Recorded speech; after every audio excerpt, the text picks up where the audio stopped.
نحمده ونصلي على رسوله الكريم أما بعد فأعوذ بالله من الشيطان الرجيم بسم الله الرحمن الرحيم اتلوا ما أوحي من الكتاب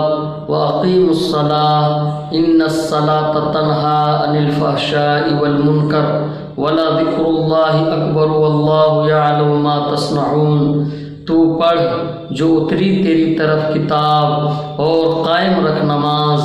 بے شک نماز روکتی ہے بے حیائی اور بری بات سے۔ محترم بزرگوں، دوستوں اور عزیز ساتھیوں، آپ حضرات بخوبی واقف و آشنا ہیں کہ خدا پاک نے ہم پر بے انتہا احسان و کرم فرمایا اور ہم سب کو مسلمان بنایا، اور مسلمان ہی نہیں بلکہ اس سے بڑھ کر آقائے نامدار تاجدار مدینہ احمد مجتبی محمد عربی صلی اللہ علیہ وسلم کے امت میں پیدا فرمایا۔ میرے دوستو،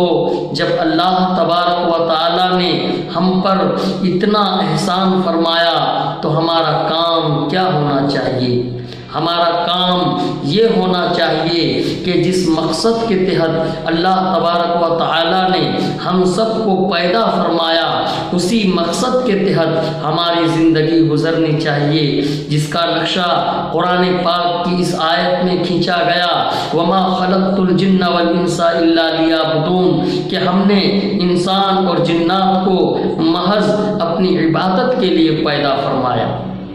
یعنی ہمارے اور آپ کی تخلیق کا مقصد یہ ہے کہ ہمارے قیمتی اوقات خدائے وحدہ لا شریک کی عبادت میں گزرے۔ میرے دوستو،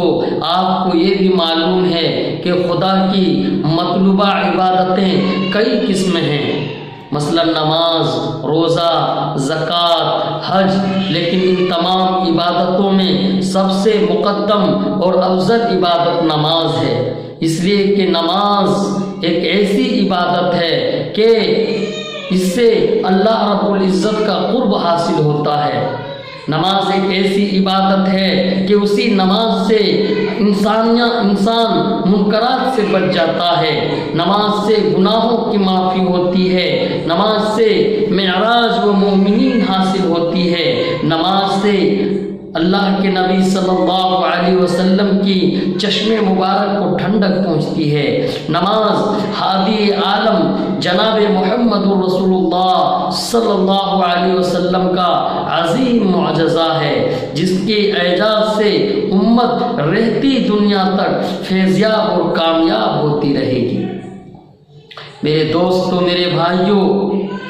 نماز ایک ایسی عبادت ہے کہ مومن اگر تمام تقاضوں کے ساتھ نماز کی ادائیگی کرے گا، اس کو فرائض کے فکر سے ادا کرے گا، تو رب تعالیٰ گناہوں سے پاک فرما کر اجر عظیم عطا فرمائیں گے۔ لیکن آج افسوس ہے ہمارے ایمان پر کہ ہم ایمان کے دعوے دار ہیں، خدا اور رسول کے محبت کے دعوے دار ہیں، اس کے باوجود آج ہم مسجدوں سے کوسوں دور ہیں، آج مسجدیں ویران نظر آ رہی ہے، آج مسجدیں ذکر اللہ کو ترس رہی ہے، آج مسجدیں تلاوت قرآن سے خالی نظر آ رہی ہے، اور ہم اپنے گھروں کو آباد کر رہے ہیں، دنیا اور دنیا کی عیش و عشرت میں مغرور ہیں، دنیا اور دنیا کے رنگینیوں اور خوشنمائیوں میں دیوانے ہیں۔ مومنوں، کان کھول کر سن لو، اگر ہماری حالت یہی رہی تو کل قیامت کے دن جب اللہ کے سامنے ہماری پیشی ہوگی، اس وقت ہم خدا کو کیا جواب دیں گے؟ دوستو، اس عالم میں جب خدا پوچھے گا تو ہمارے پاس کوئی جواب نہیں ہوگا۔ غور کرنے کا مقام ہے وہ خدائے بزرگ و برتر جس نے ہم سب کو پیدا فرمایا، پوری کائنات کو پیدا فرمایا، ہمیں اور آپ کو صحیح و سالم، تندرست و توانا بنایا۔ وہ خدا جو ہمیں کھانا دے رہا ہے، قسم قسم کی نعمتیں ہر آن ہر لمحہ عنایت فرما رہا ہے، اس ذات کا فرمان بار بار ہمارے اور آپ کے کانوں سے ٹکراتی ہے، اقیم الصلاۃ، اقیم الصلاۃ، نماز قائم کرو، نماز قائم کرو۔ مؤذن کی ندا روزانہ ہمارے کانوں تک پہنچتی ہے، حی علی الصلاۃ، حی علی الصلاۃ، آؤ نماز کی طرف، حی علی الفلاح، آؤ کامیابی کی طرف۔ اس کے باوجود ہم بے اعتنائی، لاپرواہی اور کوتاہی سے کام لیتے ہیں۔ محترم حضرات، ہم اپنے ایمان کا اندازہ لگائیں کہ ہمارا ایمان کس قدر کمزور ہے کہ اگر کوئی تماشا والا تماشا کے لیے اعلان کر دے تو ہم لوگ تماشا دیکھنے کے لیے ٹوٹ پڑتے ہیں، مگر ایک مؤذن جو چیخ چیخ کر پکار کر اعلان کر رہا ہے کہ آؤ نماز کی طرف، آؤ کامیابی کی طرف، اس کے باوجود ہم ہوٹلوں پر کھڑے ہو کر، دکانوں پر کھڑے ہو کر، سڑکوں میں کھڑے ہو کر اپنا وقت ضائع کر دیتے ہیں۔ مگر اللہ کا وہ گھر جہاں رحمت برستی ہے، جہاں جنت سے ہوائیں آتی ہیں، وہاں جانے سے ہم گریز کرتے ہیں۔ میرے دوستو، میرے بھائیوں، ہم افسوس کریں اپنے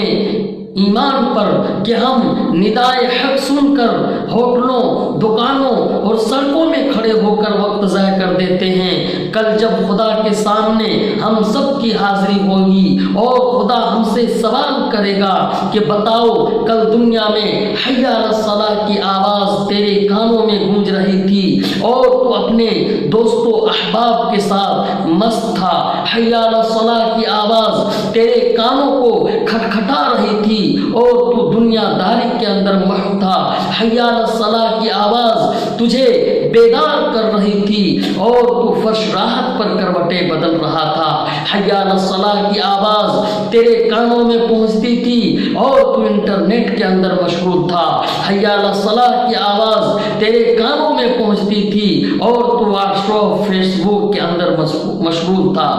میرے دوست، میرے بھائیوں، جب یہ سوال ہوگا تو ہم کیا جواب دیں گے؟ میرے دوستو، کل قیامت کے دن جب نفسی نفسی کا عالم ہوگا، ہر انسان پریشان ہوگا، کوئی کسی کا پرسان حال نہ ہوگا، اس عالم میں خدا پوچھے گا کہ بتاؤ ہم نے تجھے جوانی دی تھی، اسے کہاں صرف کیا؟ ہم نے تجھے قوت و صحت دیا تھا، تو نے اسے کہاں کمایا؟ تو اس وقت افسوس ملنے کا کوئی جواب نہیں بن سکے گا۔ اس لیے مسلمانوں، خدا کی جو سب سے محبوب عبادت یعنی نماز کی پابندی ضرور فرمائیں۔ نبی کریم صلی اللہ علیہ وسلم نے فرمایا قرۃ عینی فی الصلاۃ، کہ میری آنکھوں کی ٹھنڈک نماز میں ہے۔ اب بتائیے کہ ہم نبی کو نماز نہ پڑھ کر تکلیف پہنچاتے ہیں یا نہیں؟ جو اپنی امت کے خاطر رات بھر سجدہ کرتے تھے، اپنی امت کے خاطر آرام نہ فرماتے تھے، انہیں تکلیف پہنچاتے ہیں یا نہیں؟ میرے دوستو، میرے بھائیوں، میں کہتا ہوں کہ اگر نبی کو تکلیف پہنچا کر دنیا اور آخرت کی کامیابی حاصل کرنا چاہو تو ناممکن ہے۔ میرے دوستو، میرے عزیزوں، میرے بھائیوں، افسوس ہے کہ آج ہم نمازیں چھوڑ دیتے ہیں اور کاروبار کے اندر مشغول ہو جاتے ہیں، دوسرے دنیاوی مشاغل کے اندر ہم پھنس جاتے ہیں اور نماز ہماری جاتی رہتی ہے۔ میرے دوستو، نماز ایک ایسی عبادت ہے جو کبھی بھی معاف نہیں، حتیٰ کہ اگر کوئی حالت بیمار کے اندر ہو، بیمار کیوں نہ ہو، اس حالت میں بھی نماز معاف نہیں۔ وہ جس کیفیت میں نماز پڑھنے کی قوت رکھتا ہو اسی کیفیت میں پڑھے، بیٹھ کر طاقت رکھتا ہو بیٹھ کر پڑھے، لیٹ کر اشارے سے نماز پڑھنے کی قوت رکھتا ہو تو پڑھے۔ نماز موت سے قبل کسی بھی صورت میں معاف نہیں۔ میرے دوستو، میرے بھائیوں، افسوس ہے کہ ہم مساجد تو خوب سوار دیتے ہیں، قیمتی سے قیمتی پتھر نصب کر کے مسجد کو خوبصورت تو بنا دیتے ہیں، مگر مسجد کی جو روح ہے اس روح سے ہم مسجد کو خالی چھوڑ دیتے ہیں۔ آج مسجدوں میں کوئی اللہ کا ذکر کرنے والا نظر نہیں آتا، مسجدیں ویران اور قبرستان نظر آتی ہے۔ اسی کو کسی شاعر نے کیا ہی خوب کہا ہے کہ مسجد تو بنا دی پل بھر میں ایمان کی حرارت والوں نے، مسجد تو بنا دی پل بھر میں ایمان کی حرارت والوں نے، من اپنا پرانا پاپی تھا برسوں بھی نمازی ہو نہ سکا، پہلے مسجدیں تھی